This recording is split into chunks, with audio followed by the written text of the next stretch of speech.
Hi friends. So we have had a busy day in the kitchen today. It's fall and this is my favorite time of year to be in the kitchen. We made some spinach pasta. I was gonna do a video on that one, but I need to work on that recipe a little bit. It turned out great, but I just need to work on some things before I share it with you guys. Fine tune some things, but you'll see the finished product tonight with our meatballs we're getting ready to make. So we're gonna make some chicken pesto meatballs and we're gonna serve that with the spinach pasta. But like I said, we've had a busy day in the kitchen. I made some chili for lunch tomorrow with friends after church, and I made her favorite little lemon gems. I'll show you guys a picture of those in a little while. They're amazing. I had to make a batch of dog food, as I told you guys before. We cook for our dogs, and so I have to make a batch every week for them. It gets them through an entire week, so I had to do that. So I've had a lot of stuff going on in the kitchen today, but we're gonna get started on these meatballs. So right here is 1 pound of ground chicken. We're gonna add in a ½ cup of Parmesan cheese. We're gonna add in a ½ cup of breadcrumbs. I like panko, that's just my preference. You can use whatever you want.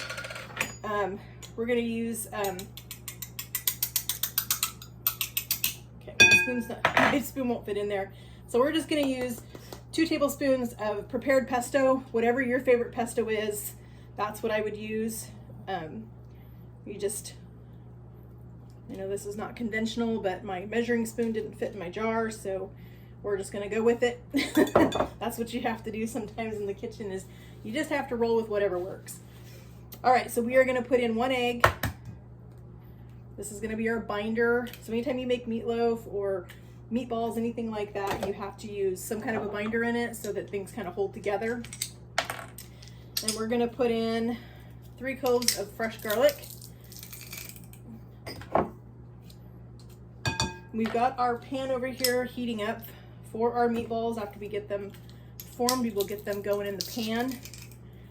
And these are going to have a pesto cream sauce on them, kind of similar to an Alfredo a little bit. Here's our last clove of garlic. That's a tough one, good grief. All right.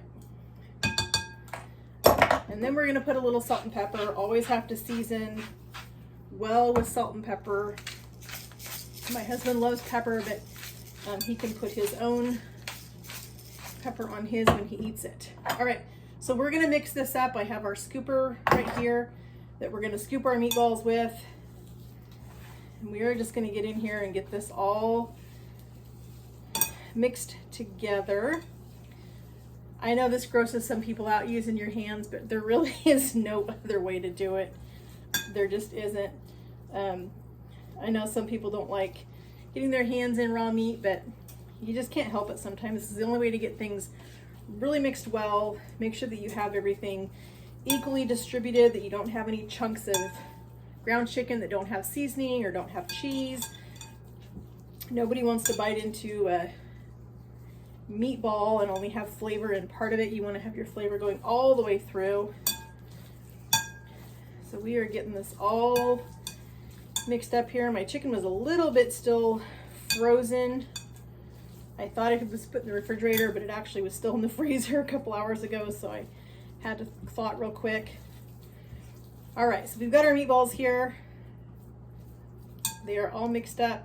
Get all this meat off my hands. All right, I'm just gonna give them a quick wipe.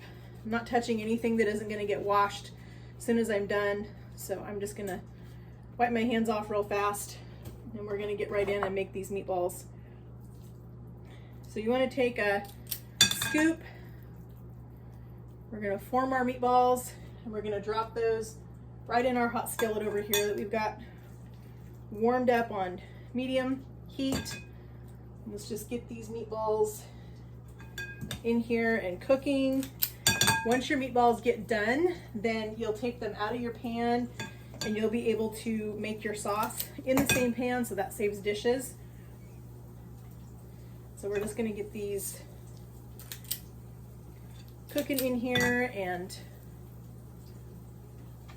I wanna hurry up and get this done. We have a duck game at 6 o'clock, and I don't miss duck games around here. I've been a duck fan since I was really little.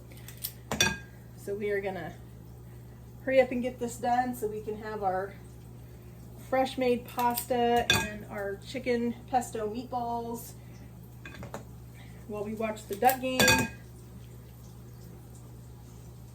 So I know this is a little, these are not exact, it's hard to get like an exact measurement with this meat when you're using a scoop. They don't always give you a perfect round ball, as you can see, because the meat's pretty loose still. But all right, so we have our pan full. We have to let those cook. So we will be back as soon as we are ready to start making the sauce. All right, so we have our meatballs. They are nice and brown. We're gonna pull them out and just put them on this tray right now for just a little bit till we get our sauce made. We're gonna get our sauce going, and then once we get the sauce done, we'll put these back in the sauce and let them go for about probably 10 minutes, just until they get done all the way through. Your sauce is nice and thick, and everything is looking and smelling delicious. All right, so those are out. We are going to grab our sauce whisk. We are going to put our garlic in. So we have 2 cloves of garlic we're going to put in with our garlic press. We have just that little bit of residual oil from cooking the meatballs. There's lots and lots of flavor in this, so we don't want to lose any of that flavor. We want to keep all of that yumminess in the pan. So if you guys haven't heard before, all of this yummy stuff in the bottom of this pan is called fond. So you just want to get your garlic in here just until it starts to smell fragrant. It literally takes like 15 seconds. It doesn't take any time at all. You definitely don't want to burn it. So in this cup we have our chicken broth, we have our pesto, we have a little bit of cornstarch. We're going to put this in here. Make sure that we get all of our cornstarch out. We're just going to whisk this around until it starts to thicken. I love this gravy whisk or sauce whisk because it can really get down in the bottom of your pan and really get all of your brown bits off the bottom, which is where all your flavor is from cooking your meat. So we're going to get this stirring really quick. So it doesn't take very long for this to thicken up with the cornstarch that's in it. So like I said, you've got your garlic and your pesto. We're using pesto in the meatballs as well as in the sauce, so we're getting a double flavor in this with the pesto. I like to keep just jarred pesto on my pantry for those times when I don't have any fresh pesto made from the summer, if I haven't grown basil, or you know, sometimes your basil just doesn't work and there's just nothing you can do about it sometimes. Okay, so this is just barely starting to thicken. I want to get our sour cream in. So the recipe calls for light sour cream. I am not a fan of anything light. If that's what you want to use, that's totally up to you. It's completely your preference. It's your dish. You're making it for you and your family. So however you want to do it. I just find that things that are labeled light in the grocery store, they always add more chemicals, they add more salt, they add more sugar, they just add more of everything into it that I just don't want in my food.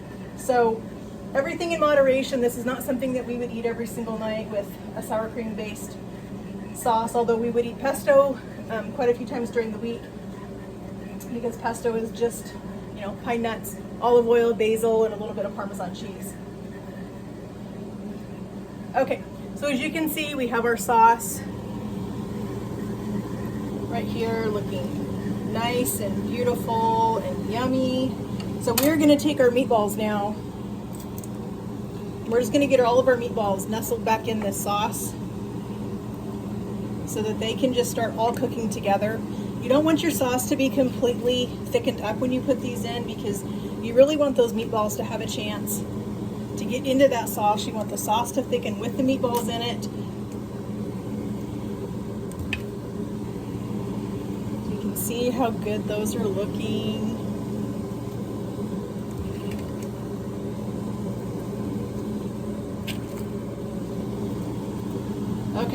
So we have our meatballs in there. You can see they're all nestled down in here, nice. And we're just gonna let this simmer for probably about, 15 minutes maybe, till our sauce is thickened. Our meatballs are done all the way through. They're just gonna continue to cook a little bit more along with the sauce that's in here. When this is all done, we're gonna cook our fresh pasta and we're gonna serve this yummy meatball sauce over the top of our fresh spinach pasta. And I will share that with you guys when it's done.